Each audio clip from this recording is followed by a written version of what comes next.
શાળામાં રમતા બાળકોના વિડીયો છાશવારે વાયરલ થતા રહે છે ત્યારે દ્વારકાના હરિપરમાં આવેલી પ્રાથમિક શાળાના બાળકોનો એક વિડીયો વાયરલ થયો છે, જેમાં બાળકોને જ્ઞાન સાથે ગમ્મત આપી સર્વાંગી વિકાસ કરવામાં આવી રહ્યો છે।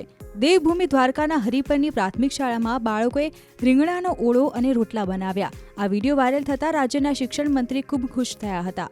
નમસ્કાર સામંતભાઈ, તમે તમારો વિડીયો મેં હમણાં જોયો।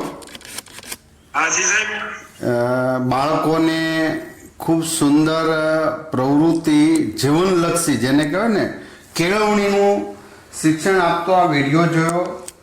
સમૂહમાં બાળકોને બોલાવી દીકરીઓ પાસે ખાસ કરીને રસોઈનું, એની કલા, રસોઈની જે આર્ટ, મૂળ વિસ્તારના રોટલા બનાવવા, ઓળો વગેરેનું અને સમૂહ ભોજન માટેનું મેં તમારો એક વિડીયો જોયો। તમારું આ કલ્યાણપુર તાલુકાનું હરિપરા પ્રાથમિક શાળાનો આ વિડીયો છે, દેવભૂમિ દ્વારકાનો। મને આનંદ થયો।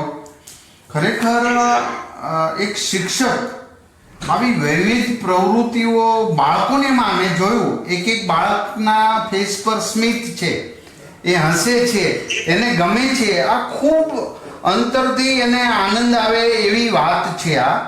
તો આ વાત મને ખૂબ સ્પર્શી। આ કેળવણી છે। આ વિડીયો જોઈને શિક્ષક અને બાળકો સાથે વાતચીત કરીને કાર્યની સરાહના કરી હતી। સાથે જ તેમણે હરિપર પ્રાથમિક શાળાના શિક્ષકોને અભિનંદન પણ પાઠવ્યા હતા।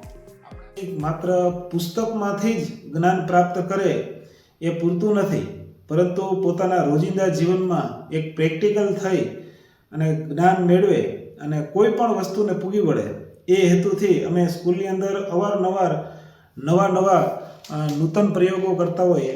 અને એમાંનો જ એક સરસ મજાનો નૂતન પ્રયોગ હાલ જ વાયરલ થયો છે કે બાળકો છે એ પોતાના હાથે બાજરીના રોટલા ઘડે છે, રીંગણના ઓળા બનાવે છે અને સાથે બેસીને આખી સ્કૂલ બાળકોને જમાડે છે। આવો વિડીયો એક વાયરલ થયો છે અને આ જોઈ આપણા ગુજરાતના શિક્ષણ મંત્રી શ્રી પ્રફુલ પાનસેરિયા સાહેબે ખૂબ જ આ વિડીયોની સરાહના કરી અને ખુદ પોતે સ્કૂલમાં વિડીયો કોલ કરી બાળકો સાથે અને શિક્ષકો સાથે એક સરસ મજાનો વાર્તાલાપ કર્યો। એ બદલ હું સાહેબનો પણ ધન્યવાદ કરું છું અને વારંવાર બીજા શિક્ષકોને પણ એક પ્રેરણા માટે એ માટે અવારનવાર હું પ્રયત્ન કરતો રહું છું કે ખરેખર બાળકને કેવી રીતે આપણે શિક્ષણ આપવું જોઈએ, ખરેખર એની શું જરૂરિયાત છે। આ વસ્તુને ખૂબ જ હું નજીકથી જોઈ અને શિક્ષણ આપવાનો પ્રયત્ન કરતો રહું છું।